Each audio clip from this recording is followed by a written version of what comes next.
Violence violence violence. സമൂഹത്തിൽ നടക്കുന്ന എല്ലാ വയലൻസിനും കാരണം സിനിമകളിലെ വയലൻസ് ആണെന്ന് തീർത്തുകൊണ്ടിരിക്കുന്ന, അതായത് അതിൻ്റെ തലയിൽ കുറ്റം ചാരിക്കൊണ്ടിരിക്കുന്ന സമയത്ത് ഇവിടുത്തെ ഏറ്റവും വലിയ വന്ന വയലൻസ് സിനിമകളിലൊന്നായ മാർക്കോ സർട്ടിഫിക്കറ്റ് വാങ്ങിച്ച വയലൻസ് സിനിമയുടെ അവരതേ ടീം പുതിയ ഒരു സിനിമ നിർമ്മിക്കുന്നു. ആ ക്യൂബ്സ് എന്റർടൈൻമെന്റിന്റെ അവർ തന്നെയാണ് ഈ വിശേഷം പങ്കുവച്ചത്. ഇതും വയലൻസ് ഉള്ള സിനിമ തന്നെയാണ്. പ്രൊഡക്ഷൻ നമ്പർ 2 എന്ന് പറഞ്ഞിട്ട് ഈ ക്യൂബ്സ് എന്റർടൈൻമെന്റ്, അതായത് ഷെരീഫ് മുഹമ്മദ് പ്രൊഡക്ഷൻ ചെയ്യുന്ന ആള് ഒരു സോഷ്യൽ മീഡിയ വഴിയിട്ട് ഈ പ്രൊഡക്ഷൻ നമ്പർ 2 എന്ന പേരിൽ ഒരു ചിത്രം പങ്കുവച്ചിരുന്നു. അപ്പോൾ നമ്മൾ പറഞ്ഞത് മാർക്കയുടെ സെക്കൻഡ് ഭാഗമാണോ, ഇതിനകത്ത് ഉണ്ണി മുകുന്ദനെ കണ്ടില്ലല്ലോ എന്നൊക്കെ നമ്മൾ ചില ചോദ്യങ്ങളൊക്കെ ഉന്നയിച്ചിരുന്നു. ഇപ്പം അവരതിന്റെ പോസ്റ്റർ പുറത്തുവിട്ടു. ആന്റണി പെപ്പയാണ് ആളി കത്തുന്ന ഒരു, എന്നുവെച്ചാൽ കത്തി തീ പിടിച്ച് നിൽക്കുന്നിടത്ത് പന്തു പിടിച്ചുകൊണ്ട് നിൽക്കുന്ന ആന്റണി പെപ്പയുടെ ചിത്രമാണ് പങ്കുവച്ചത്. അതായത് വീണ്ടും ഒരു ചിത്രം വരുന്നു.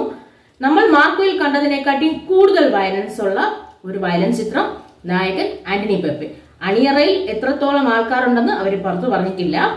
നവാഗതനായ ഒരു സംവിധായകനാണ് ഈ ചിത്രം നിർമ്മിക്കാനുള്ള നവാഗതനായ സംവിധായകന് ചിത്രം ചെയ്യാനുള്ള ഒരു അവസരം ഷെരീഫ് മുഹമ്മദ് കൊടുത്തൊക്കെയാണ്.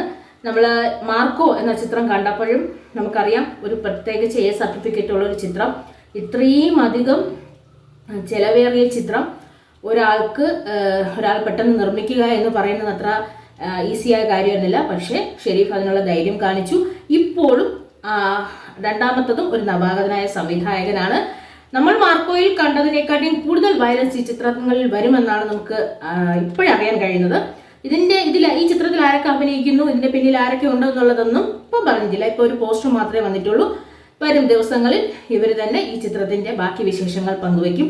ഒന്നുകൂടി പറയുന്നു, സമൂഹത്തിൽ നടക്കുന്ന ഒരു വയലൻസും ഒരു സിനിമയുടെ സ്വാധീനമല്ല, അതെല്ലാം അവനവന്റെ കയ്യിലിരിപ്പിന്റെ ഗുണം കൊണ്ട് തന്നെയാണ്.